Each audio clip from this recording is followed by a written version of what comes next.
Did you know millions of people from certain countries are banned from entering the United States? Today, we're diving into the real reasons behind these travel bans.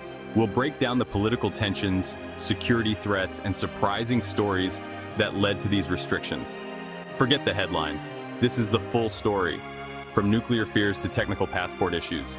Some bans are about terrorism, others about government crackdowns, and a few will truly shock you. Stick around because the last country on our list is nothing like you'd expect. Let's get started. First up, Iran. The US and Iran have clashed since the 1979 revolution and hostage crisis. The US calls Iran a state sponsor of terrorism, citing support for extremist groups. Iran's nuclear ambitions fueled decades of mistrust and sanctions. The travel ban is meant to pressure Iran's government and limit security risks. For most Iranians, the door remains mostly closed. That's the reality for Iranians hoping to visit the US. Next is Libya, a nation in turmoil since Gaddafi's fall in 2011. Rival militias and extremist groups fight for control with no stable government.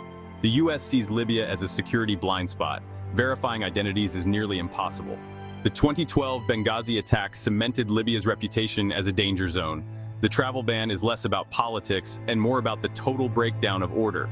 Libya's story is a warning of what happens when a nation collapses. Now, North Korea, the world's most isolated nation. The US bans North Koreans and even its own citizens from traveling there. With no diplomatic ties and a history of nuclear threats, trust is non-existent. North Korea's government controls all information, making background checks impossible. The regime's unpredictability and nuclear ambitions are major red flags. The tragic case of Otto Warmbier led the US to ban its citizens from visiting, citing extreme risk. For North Koreans, the ban is total. No reliable way to verify anything, no cooperation. It's less a policy and more a political quarantine. The US sees the regime as too dangerous and opaque to risk any entry. This is the most extreme ban on the list, a complete lockdown. It's a reflection of deep mistrust and ongoing hostility. For now, the US-North Korea divide is absolute. No travel, no exchange, no exceptions. The Hermit Kingdom remains sealed off. Somalia's ban is rooted in decades of chaos and the absence of a strong government. Since the early 1990s, Somalia has been plagued by instability, piracy, and terrorism. Al-Shabaab, a powerful al-Qaeda affiliate, controls large areas and poses a direct threat. The US can't reliably vet Somali applicants. Documents are often forged or non-existent. The government can't provide the information the US needs for security checks. Ongoing US military involvement makes the country even riskier. The travel ban is a defensive move to block potential threats from a lawless environment. Even with a new government in Mogadishu, the country remains unstable. For Somalis, the ban is a consequence of a state in collapse. Instability keeps the doors closed, making recovery even harder. It's a tragic cycle with no easy solution. Syria's travel ban is a direct result of its brutal civil war. The Assad regime is accused of terrorism sponsorship and horrific human rights abuses. With no diplomatic ties, the US can't cooperate on security or vetting. ISIS and other extremist groups have used the chaos to recruit and plot attacks. Millions are displaced, records are destroyed, and verifying identities is nearly impossible. The US sees the risk as too great to allow entry. The ban is a response to a perfect storm war, terrorism, and a collapsed state. For Syrians, it means closed borders and little hope for escape. The humanitarian crisis is immense, but security concerns dominate policy. The ban is likely to remain as long as the conflict and instability persist. Innocent people are left paying the price. Yemen's civil war has created the world's worst humanitarian crisis. The US ban is driven by the presence of al-Qaeda in the Arabian Peninsula, a group with a history of targeting America. The government has lost control of much of the country, making vetting impossible. No reliable documents, no central authority, just chaos. US involvement in the conflict adds another layer of risk. The ban is a security measure in a nation shattered by war and famine. For Yemenis, the door is closed because the country is simply too unstable. The combination of terrorism and total breakdown leaves no safe way to process travelers. The ban is a response to a nation in freefall. Until peace and order return, the restrictions will likely stay. Yemen's tragedy is compounded by isolation. Venezuela's case is different. It's not a blanket ban. The U.S. targets high-ranking officials in Maduro's government, citing corruption and human rights abuses. The goal is to punish and isolate the regime, not ordinary citizens. However, the collapse of Venezuela's economy and diplomatic ties makes travel difficult for everyone. Millions have fled, overwhelming immigration systems worldwide.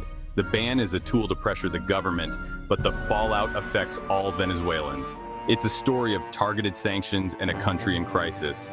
The U.S. wants to block the oppressors, but the oppressed suffer too. For most, the process is slow and uncertain. Venezuela's travel woes are as much about politics as they are about practical collapse. The distinction matters, but the impact is widespread. The crisis continues, with no easy fix in sight. Eritrea's ban isn't about war or terrorism, it's about information. The government refuses to cooperate on deportations or share security data. This makes vetting impossible and creates a major security risk. Eritrea is one of the world's most secretive regimes, often compared to North Korea. The U.S. can't trust the country's documents or background checks. The ban is leverage cooperate or your citizens can't travel. It's a penalty for refusing to play by international rules. The issue is a fundamental breakdown of trust, not a direct threat.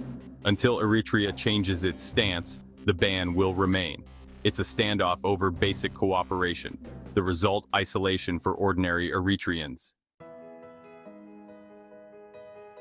Nigeria's addition to the ban list in 2020 shocked many. The U.S. restricted immigrant visas, not all travel, citing weak identity management and poor information sharing.